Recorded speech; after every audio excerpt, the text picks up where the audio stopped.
I made $200 while playing my PS5 using these three things that I've been preaching since the beginning of time.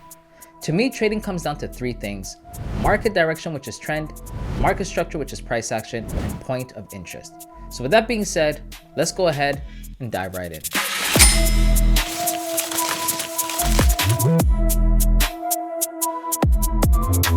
So as you can see here for this trade, it took me about 10 minutes, give or take, to completely go through the trade.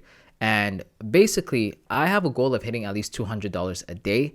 Now, there are a lot of days where I hit a lot more than that, but for now, this is where I'm at. The reason is when I look at my average trade of just taking a 1 to 2 with my entries and position sizing and everything, it usually plays out to around $200 a day if I just use like one contract. If I use 2 contracts or more, that number changes. And if I also increase my risk to reward, that number changes as well. But for this video, I'm just going to show you very quickly how this went. So now I'm going to demonstrate to you how I use the 3 things that I mentioned earlier to take this trade.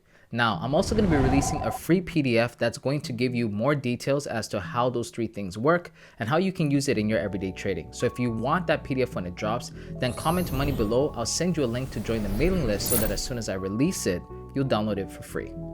All right, so let's get back down to this breakdown. All right, so here we are on the charts. I'm going to be showing you guys what I look for. Remember, I mentioned earlier the 3 things. The first thing is market direction, aka trend. So what you want to do is, if you're a scalper like me, you trade on the 1 minute. I usually look at about the 1 hour. Sometimes I'll look at maybe the daily. It depends on where we are. But from the 1 hour, I can get a pretty good idea that price has been breaking these lows, at least recently. And now we're in a bit of an uptrend. Okay, we've been breaking all these highs here and there, and now we are making our way to the upside. So especially for the short term of things, we are definitely bullish. All right, now the next thing I want to look at is price action. Now we're going to get to price action in a second. We want to start marking up some point of interest. In this case here, for example, I'm looking at a gap that formed right here. So I may want to wait for price to come back to this gap and then tap in. I can go down to the 15 to get a cleaner look at how things are forming. I can see here that price kind of came to this area, consolidated a little bit, and then pushed up. And then we have this 1 hour gap right here. All I essentially did was, knowing that we are going in the direction of the market, which is in a bullish trend, I just simply waited for some sort of confirmation or something that tells me to get into the trade. Now, right here, I'm going to just minimize this so that it's easier to see.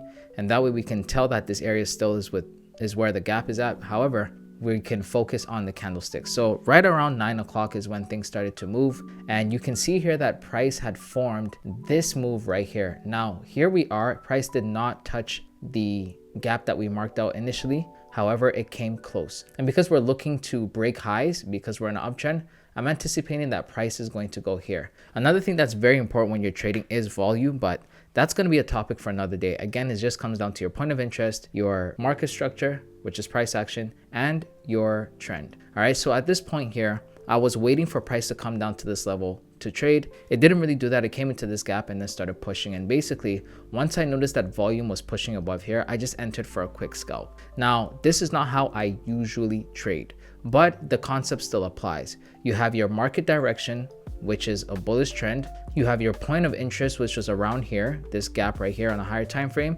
And we also had a 1 minute gap that formed right there where price responded to. And I knew that because we are in that 9 o'clock time zone, or time frame, I should say, then we're going to be pushing towards the upside and looking to build momentum and inject volume to the market, because these are index pairs and indices are tied to stocks, which when the market opens at 9:30 a.m. Eastern Standard Time, they give you a big push. And basically the rest, as you guys saw, was history. Now, I want to say that this is not the greatest example of what I'm teaching, only because this was one of those things where I use my discretion and my experience. I've been trading for over 4 years, so I can identify certain things when they're about to happen. But the more you trade, I'm not saying it's easy, but the simpler things become. Over the years, you start to realize there's just a few factors that when it comes to taking your trades, your entries, and your positions, and if you just follow it, you're good. For example, if you go in the direction of the trend, you're already 50% there. You just need 2 more things to bring you up to that 60, maybe even 70% in terms of strike rate, and that's pretty much how it goes. So that was the whole trade. I hope you guys enjoyed the video. I have more of these videos coming up, so stay tuned for that. If you're new, subscribe. If you're looking for a community to trade with, the Discord is free, has the best members in there, people showing their strategies, their templates, all these things for free. Join the Discord as well. Don't forget to follow me on Instagram at mymoneyforeign. And as always, I love you beautiful people, and I'll catch you on the next one. Peace.